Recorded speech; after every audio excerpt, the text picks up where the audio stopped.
Atlético Madrid's return to Liverpool evokes eerily grim memories.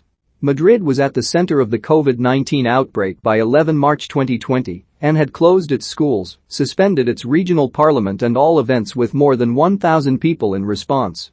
La Liga had decided to stage matches behind closed doors, and the All-Basque Copa del Rey final between Athletic Bilbao and Real Sociedad had been postponed indefinitely.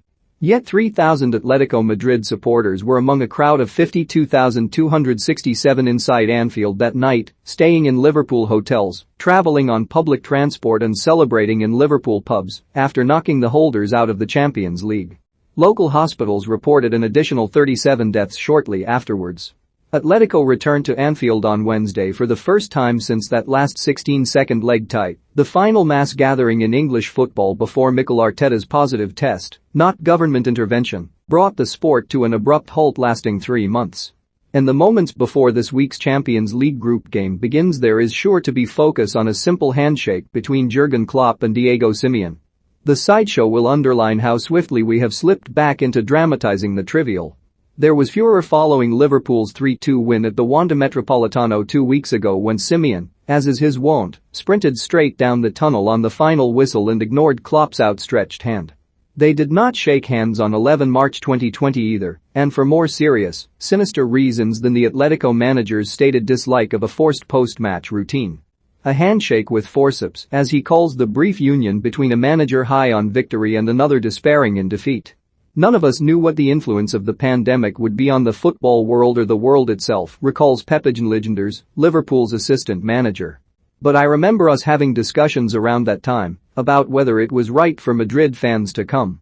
I remember us speaking before the game about not shaking hands, not having mascots, all these things. I remember a friend of Jurgen calling him and saying, "Make sure you don't shake Simeone's hand. That's a good one," after what happened the other week. We knew something was completely wrong, and we felt it probably wasn't right to allow Madrid fans to come at that time to our ground. Lijnders admits Liverpool's preparations for the tie were unaffected by the growing threat of the virus and, looking back at the sports pages from that day, Alisson's absence through injury and Klopp warning his players not to fall for any gamesmanship by Atletico appeared more pressing concerns. Behind the scenes, however, the Liverpool manager was becoming increasingly concerned. He told me that going ahead with the game in those conditions was a criminal act, revealed Carlo Ancelotti, the then Everton manager, who spoke to Klopp days afterwards. I think he was right.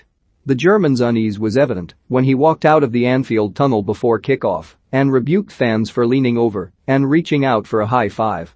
Jurgen has said that was the first game he has gone into, not in a football mood, Lijnders adds.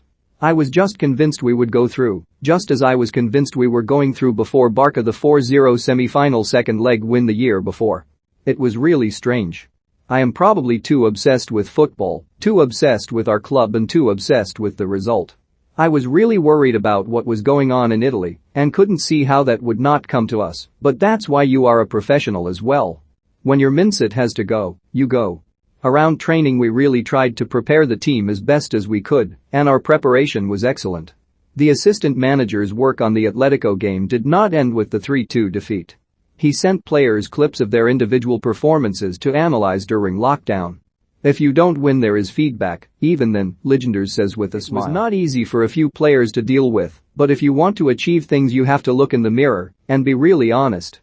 The preliminary report into the government's early response to the pandemic, one of the worst public health failures in UK history, according to findings led by 2 conservative former cabinet ministers, reveals the devastating impact of allowing the game to take place.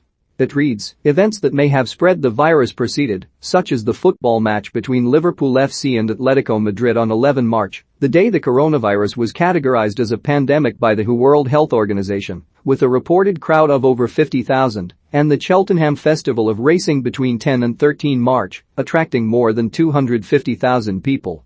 Subsequent analysis suggested that there were an additional 37 and 41 deaths respectively at local hospitals after these events.